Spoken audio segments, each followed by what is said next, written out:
নমস্কাৰ বন্ধুসকল, স্বাগতম জনাইছো জবছ ফৰ আসামৰ এটা গুৰুত্বপূৰ্ণ ভিডিঅ'লৈ। সো বন্ধুসকল, আমি আজি এই ভিডিঅ'ত আলোচনা কৰিম সৰ্বশিক্ষাৰ পৰা বহুকেইটা পদ মুকলি হৈছে। ইয়াত যদি আপোনালোকে আবেদন কৰিব বিচাৰে অনলাইনৰ জৰিয়তে আবেদন জনাব পাৰিব।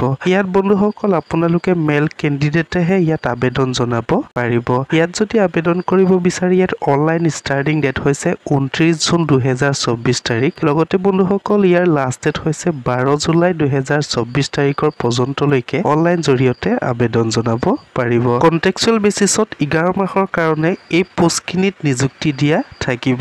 সো বন্ধুসকল, লগতে যদি আপোনালোকে ইয়াত আবেদন কৰিব বিচাৰে ইয়াৰে আপোনালোকৰ বয়সৰ সীমা হৈছে 18 বছৰ বয়সৰ পৰা 62 বছৰ বয়সৰ ভিতৰত যদি আপোনালোকৰ বয়স হয় আবেদন জনাব পাৰিব। সো বন্ধুসকল, যদি আপোনালোকে মোৰ চেনেলটোলৈ নতুনকৈ ভিজিট কৰিছে তেতিয়াহ'লে চেনেলটি সাবস্ক্ৰাইব কৰি দিয়ক, লগত থকা বেল আইকনটো দবাই দিয়ক। বন্ধুসকল, ইয়াৰ পোষ্টখিনি যদি চাবলৈ যায় ইয়াৰ পোষ্ট হৈছে গ্ৰেড 4 নাইট চকীদাৰ। ইয়াৰ এডুকেশ্যন কোৱালিফিকেশ্যন যদি চাবলৈ যায় আপোনালোকে মেট্ৰিক পাছ কৰিব লাগিব। যদি আপোনালোকে মেট্ৰিক পাছ কৰা আছে তেতিয়াহ'লে ইয়াত আপোনালোকে অনলাইন জৰিয়তে আবেদন জনাব পাৰিব।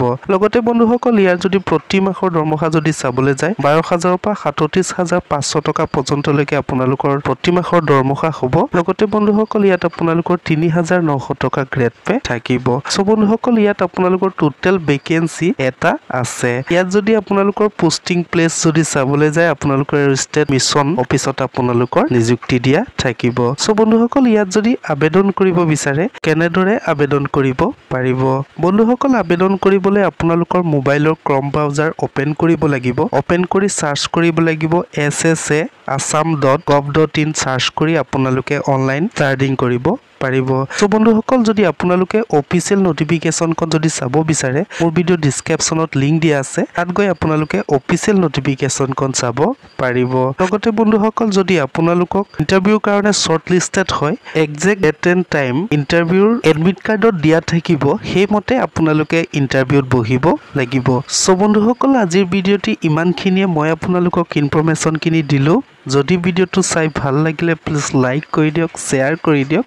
লগতে বন্ধুসকল কমেণ্ট কৰি জনাব ভিডিঅ'টো চাই কেনেকুৱা পালে। ধন্যবাদ।